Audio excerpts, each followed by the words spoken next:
Dinikahi Duda Galak. Bab 49, penulis Neng. Terang! Tiba-tiba saja Ed dan Aldo mengerjap kaget kala terdengar sebuah benda jatuh tepat di arah pintu.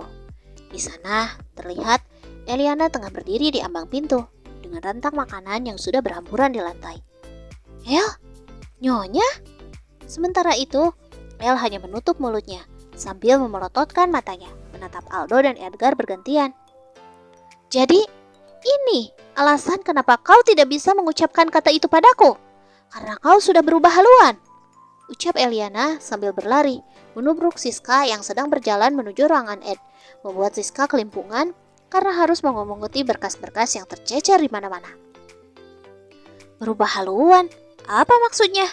Ed menatap Aldo, dan Aldo menatap Ed. Lalu mereka saling menunjuk dengan jari telunjuk masing-masing. Setelah menyadari maksud El, Edgar langsung berlari mengejar Eliana yang sudah entah berada di mana. Perempuan aneh, dikira ini aku. Apa sih? Yush! Ed segera memasuki liftnya. Pulang ke rumah, moodku sudah hancur. Aku sungguh tidak menyangka atas apa yang aku lihat tadi. Sungguhkah AA adalah... aku tidak bisa membayangkannya. Apa ini alasan Mbak Chelsea pisah dari AA? Apa ini alasan kenapa selama ini AA terlihat biasa saja di dekatku? Padahal aku ini masih muda dan cantik loh. Hush, aku harus apa sekarang?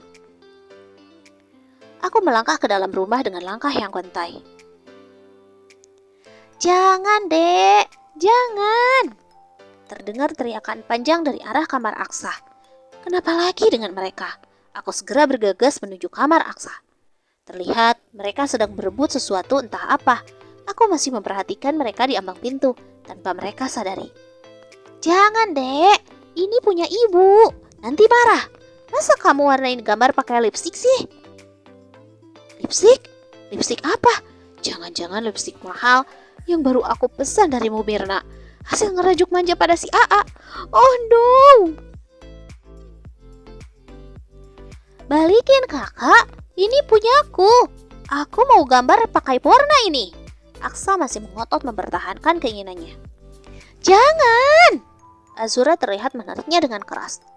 Tuh kan, patah deh. Tubuh Azura melemah. Lalu, bruk. Aksa jatuh dari kursi belajarnya. Ya ampun, kenapa ini?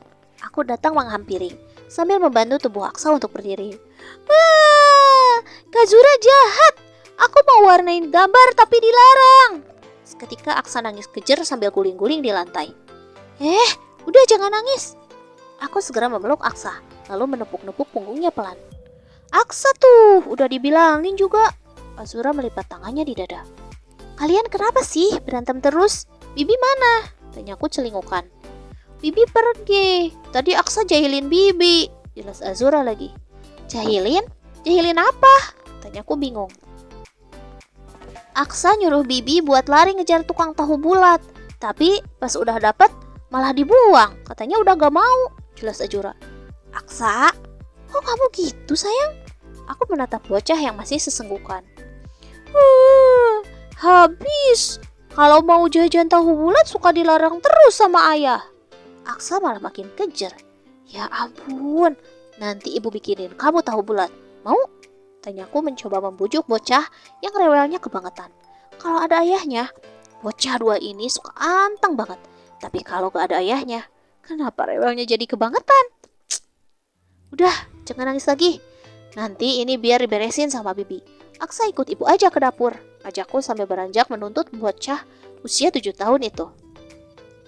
Dengan masih menyisakan isak, Aksa mengikuti langkahku menuju dapur.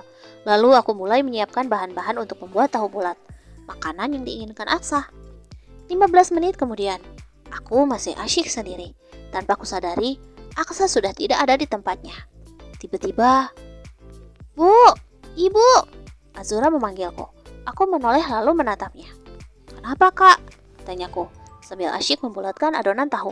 Aksa tuh lagi nangis guling-guling di depan gerbang rumah. Bikin malu aja, gerutunya sambil menuangkan air putih ke dalam gelas. Loh, tadi dia di sini kan? Aku celingukan. Baru beberapa menit, sudah lari kemana anak itu? Aksa mau lari ngejar tukang tahu bulat, tapi si abangnya gak mau berhenti. Soalnya kapok di PHP-in melulu, ujar Azura sambil berlalu. Ya salam, begini amat jadi emak 2 anak. Gak pernah sehari pun bisa hidup damai seharian. Meskipun udah ada banyak ART, masih aja kewalahan. Yang dihadapinya juga bukan sembarang bocah, bukan sembarang aki-aki. Mereka semua adalah manusia paket komplit yang sangat menyebalkan. Segera aku beranjak menuju pintu utama. Begini nih, kalau punya rumah kegedean, halaman rumah yang terlalu luas, mau jalan rasanya kok jauh amat ya. Dari jauh, aku sudah melihat Aksa tengah guling-guling sedang disaksikan Pak Toto, Pak Mamat, dan beberapa ART yang mencoba membujuknya. Aksa, kok guling-guling di tanah sih? Tanyaku menghampirinya. Nyampe juga ke gerbang depan, meskipun sambil ngos-ngosan.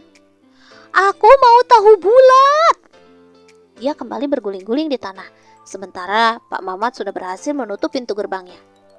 Aksa, kalau mau tiduran jangan di sini dong, malu-maluin.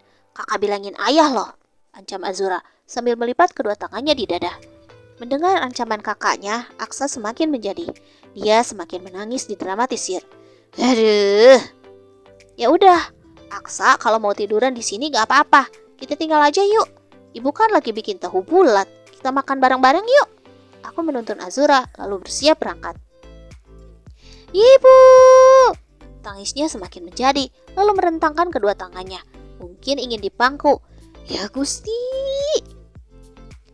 Ya udah, sini ibu pangku. Hup. Tubuh Aksa sudah lumayan tinggi. Sekarang minta dipangku pula. Pinggangku. Apa sih AA udah ngutuk aku ya? Aku kan sering banget ledekin dia. Kalau dia ngeluh sakit pinggang, karena dia emang udah tuir. Please, aku cuma bercanda. Jangan dicatat dong. Akhirnya tiba juga di kursi makan. Aku segera menyiapkan tahu bulat buatanku, lalu memberikannya pada mereka. Mereka memakannya dengan lahap. Bagi apa? Suara berat itu mengagetkanku. Ayah pulang. Bawa apa itu? Seketika, mata Aksa tertuju pada sebuah paper bag kecil yang ada di tangan Ed. Ini... Ed terlihat bingung, sementara aku hanya menatapnya saja. Aku butuh penjelasan. Apa yang kulihat tadi di kantor? Apa iya AA sudah berubah haluan? Kalau iya... Wah, coklat! Aksa langsung membuka kotak tersebut, yang ternyata isinya coklat warna-warni, terlihat lucu dan menggemaskan bagi anak-anak. Ini untukku! Aksa langsung mendominasi. Ayah jahat! Azura memonyongkan bibirnya. Hah? Ed terlihat celingukan. Aku hanya menatapnya tajam. Kenapa yang dikasih oleh-oleh hanya Aksa? Kenapa aku tidak? Ayah pilih kasih. Ish. Azura menghentakkan kakinya, berlalu menuju kamarnya dengan air mata yang sudah menggenang. Azura, jangan marah. Aku berusaha mengejarnya, sementara AA terlihat makin bingung.